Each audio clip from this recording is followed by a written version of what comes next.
So a couple things with the email. If you can, do your tasks in blocks of time. So get to work. Maybe don't touch it for the first 10 minutes. What? Let it ride. Then when you go to get it, you're like, respond, delete, and it fell swoop. Rather than an email here, you got a minute there, your day is toast. And you're just like living through getting that magic number in your inbox. Don't you do that? You try to get that magic number. And some of you will stay up till 2, 1, 2, trying to catch up on your email. This is the only time you have time to do your work. Is anyone guilty of this late night ritual of email? Yeah, I know you're out there. And then what you do is you write people thinking you're clearing out your box. They respond. And you're like all like upset. What are you doing up? And they write back, what are you doing up? You're like, go to bed. You go to bed. Everybody go to bed.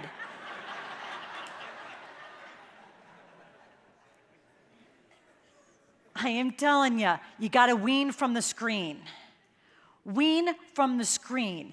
I know you work hard, you got a big job to do, all the trends, there's a lot of things to worry about. You know what? When you eat dinner, it shouldn't be fork, knife, phone.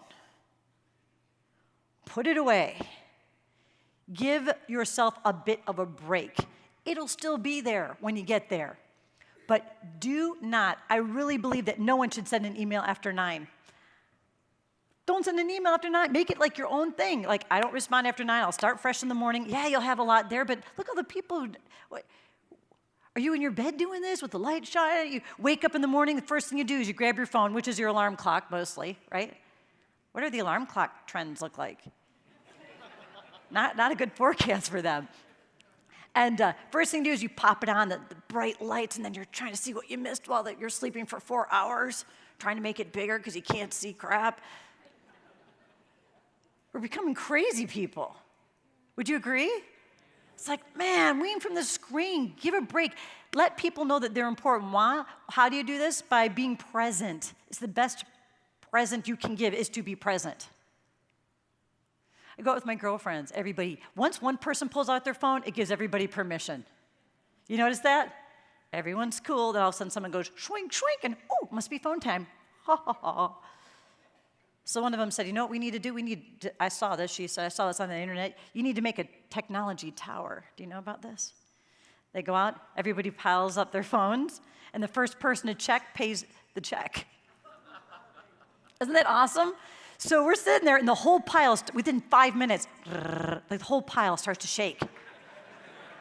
We're like a bunch of crack addicts. We're like, I just need somebody needs me, you know. Yes, and my girlfriend, she's like, she throws out a 20, I'm out. I can't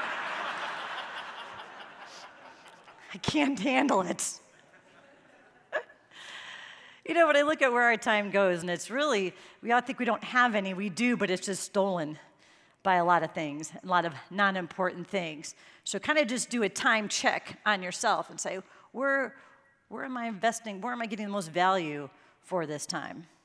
Some of it's eaten up by difficult people. Difficult people. But here's the tip. It doesn't matter what happens to you, it's what you do about it. You can be the thermostat in charge of the temperature, or you can be the thermometer. What a jerk. Waiting to defend yourself. Let me show you what I mean by this in dealing with difficult people. Stand up and get a partner real quick. I can't believe it. Suck it up and do it. It's awesome. So no complaining. Do it. I said this is potential conflict. I didn't say you can attack a colleague now. A potential conflict. And I called you partners. Partner A, partner B. You're all partnered up. I said partner probably 10 times. Partner A, make a fist. Partner B, try to get it open. And what did you do? I saw some tickle going on. Some tickling. What's going on? Did anybody ask? There's always a few people who ask, oh, good, what did they say? She said, okay. What'd they say? No? Who said no? Who, right, the woman next to you? Do you work together? It's a good thing. Well, maybe you should. See, here's the problem. Why did you say no to him? Oh, she wants him to work for it. Aha. I don't see the problem in that, really. But no, here's the thing. Here's the thing. You didn't tap into her favorite radio station, WIIFM. What's in it for me? Hey, I'll give you $20. Got tickets to the game. I got some chocolate croissant. I mean, what is it that motivates other people, right? A lot of people are like, who wants to work with me? Anybody? You know you work with people like this. We need to find a way to get the hand open. Maybe you didn't ask nicely enough. Maybe you remind her of an ex-lover who spurned her. I don't know. People have a lot of issues you don't even know about. They just don't like you because of whatever, but it really has nothing to do with you. Could be a relationship problem in the past. It could be that your companies don't work well together. You lost a contract to a competitor. There's so many reasons why. We got to find out what that is. Get the hand open. Did anybody just open it without anyone asking? So there's a few people who just let it go. Ooh, why did you do that? I felt guilty for trying to open hers. Oh, so some people have guilt feelings. It's okay. I went to Catholic school also. It happens. And so, but you know what? You're smart because you figured out some fights aren't worth it. Pick your battles. Some of you get embroiled in a bunch of little garbage that wastes your time. Some fights are worth it, some aren't, but we got to discover what that is. You didn't even know what you were fighting for, but you were going to win. Right? Some of you are very serious about it. Even when I said time out, even the sweet innocent ones like what was going on? What is happening? Again, it doesn't matter what happens to you. It's how you respond. You've got the point of power in all these relationships. And you know, in your industry especially, it's all about relationship building. It's all about relationship building. What can I do to get this fist open so that they work with me? People do business with people that they like and get along with and have no drama around. So think about, how do we do this? And maybe it's responding differently to any sort of conflict. Maybe the first thing you do is ask questions. Be an investigative reporter. Why don't we work together? Tell me more about this. Get to know the person. Maybe it is finding a point of agreement when you're on two different sides. What can we agree on? Or it could be this gem. Now, this is going to be hard. You're going to have to breathe through this tip. Might be saying the words, you might be right. Oh, my God. Give me a moment. So hard to say the words, especially when you know they're wrong. But when you respond differently to conflict, you will get a different response. When you respond differently to conflict, you will get a different response. So you might be right. I didn't say you are right, might be. But watch people go, like, wait, what? When we first moved to Dallas, we were lost. And actually, according to my husband, we were taking the secret way.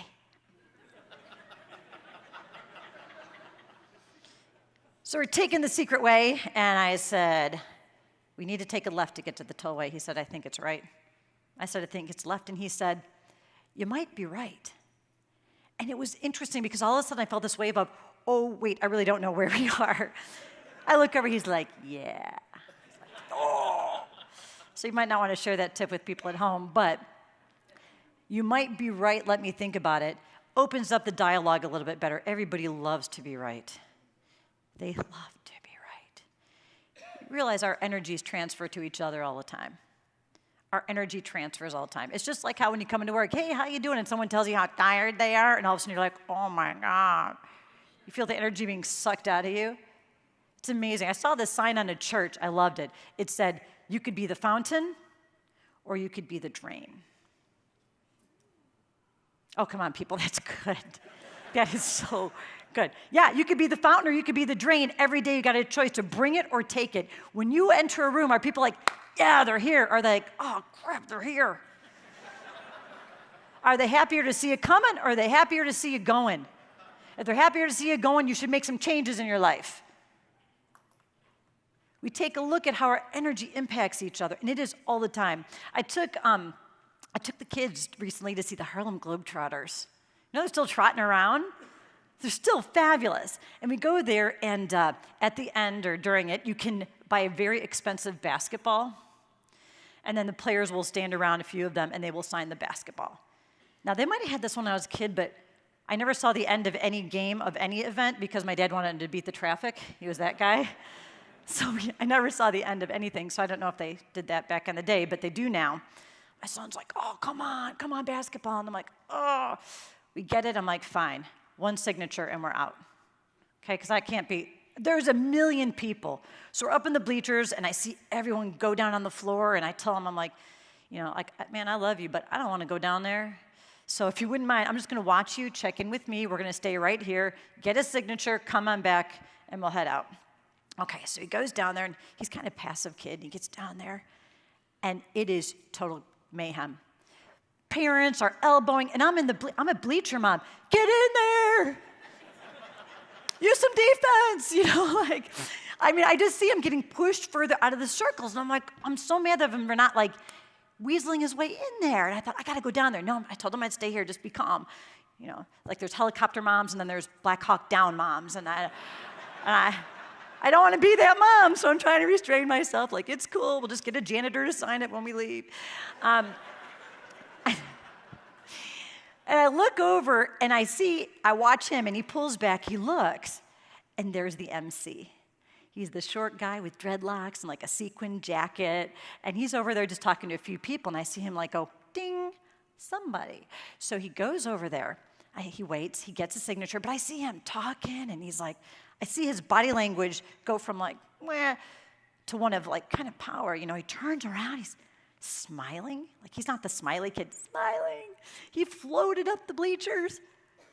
What happened to you? He didn't even try for another signature. He got this one. He came up. He goes, I asked him, how are you doing? He said, I'm better because you're here. And it boom, it hit him right there. And I thought, I'm sure he said that to everybody. I'm better because you're here. But he just made him feel special. And I thought, isn't that the key to relationships? Is making people don't like you because of you. I'm so sorry. You seem like a nice people. But, except for you, Paul, you're good. But people like you because of how they feel because of you. People like you because of how you make them feel about themselves more than really you.